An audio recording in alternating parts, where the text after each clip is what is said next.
বন্ধুরা, আজকে আমি তোমাদের সঙ্গে শেয়ার করব রাঁধুনি ফোড়ন দিয়ে লাউ ঘন্ট।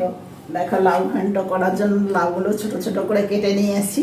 লাউ ঘন্ট করার জন্য বসিয়ে দিয়েছি একটা কড়াই। কড়াই গরম হয়ে গেছে, এবার দিয়ে দেবো সাদা তেল।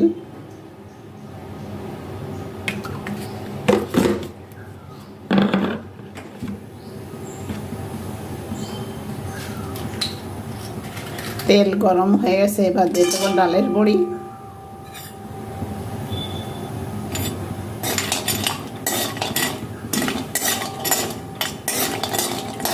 ডালের বড়িটা একটু ভালো করে ভেজে নেব।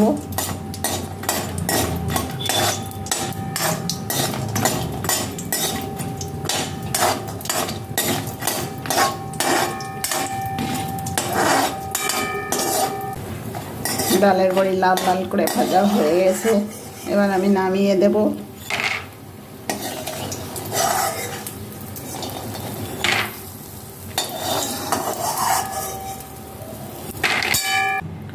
ফোড়নে দিয়ে দেব তেজপাতা, একটা শুকনো লঙ্কা,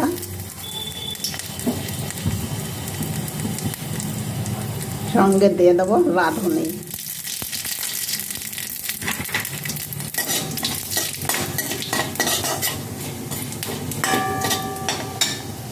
রাঁধুনির একটা ভালো গন্ধ বেরিয়ে গেছে, এবার দিয়ে দেবো কেটে রাখা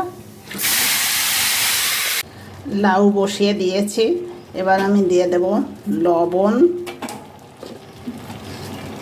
হলুদ,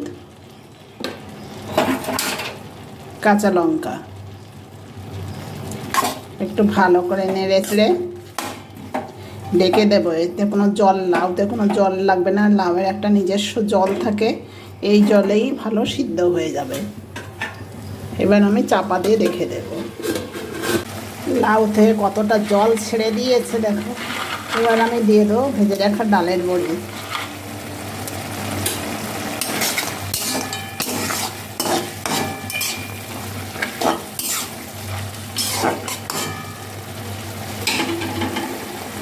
আবার 10 মিনিটের জন্য ঢাকা দিয়ে রেখে দেবো।